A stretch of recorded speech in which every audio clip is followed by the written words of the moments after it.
This is where everything is headed. So stepping into this role for season 3, just off the bat, what excited you most about joining this show and stepping into this incredibly terrifying, menacing role? First of all, stepping onto the show, this massive, like a flagship show for Apple TV Plus.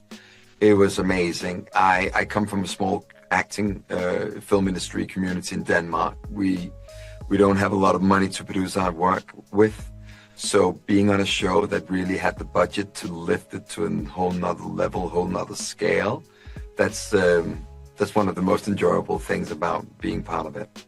Yeah, absolutely. And the Mule comes in with quite a splash here. He doesn't fight with armies. He controls people. How did you, performance-wise, what aspects were you looking at to make that power feel so scary and real on screen? It was very important that we created a character. That's the reason why he eats in the first scene. He's just there. He's just like, life, it's happening. All right, I'm going to go with it.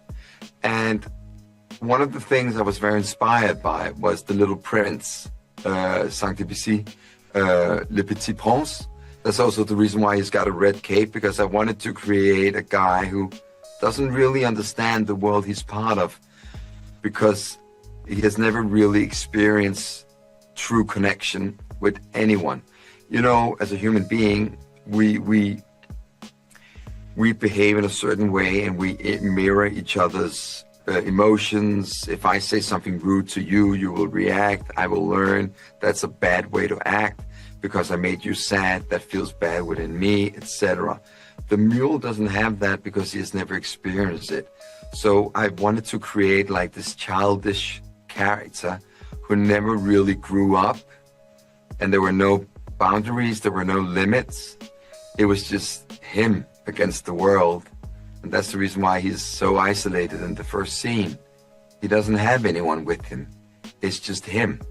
He has his goons, but he doesn't really connect with anyone.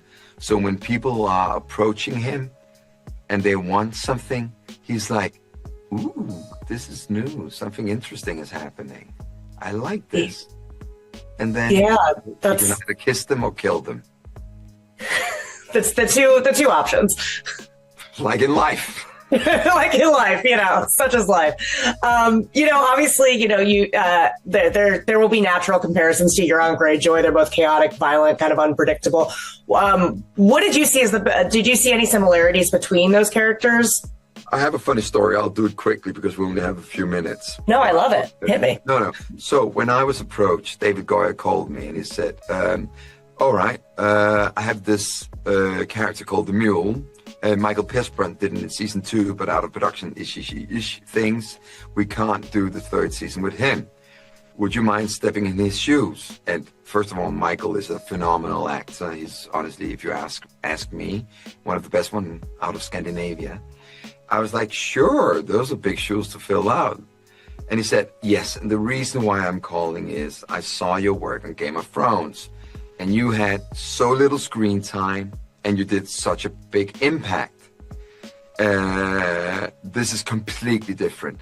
Euron, he's a pirate, he's rogue, he's brute, impolite. The Mule, much more nuanced, so much more layered. So I'm like, okay, so it's not similar to Game of Thrones. He was like, no, not at all. He's a pirate. I was like, okay, sure, great. All right, let me read the scripts, David. So I got the scripts. The first description of the Mule was space pirate. And I was like, okay, interesting. And then I talked to David and he said, okay, no, he's not a space pirate, but we just wrote it there because I got so inspired by your performance. But we need to make him brute. We need to make him much more dimensional. You're going to have much more screen time, much more nuanced in what you had on Game of Thrones. Not to put that work down, but you're going to get a much more layered character. But I need that madness. I need that energy. I need that anger. I need that hatred. What is it called? That hate within the character, because he feels misunderstood. He feels the lack of love. And I was like, okay, but what if we combine all of that with the Little Prince, a guy who is also living in a world that he wants to understand, and he wants the best out of it, but the humans in it don't deserve to live because they're being evil.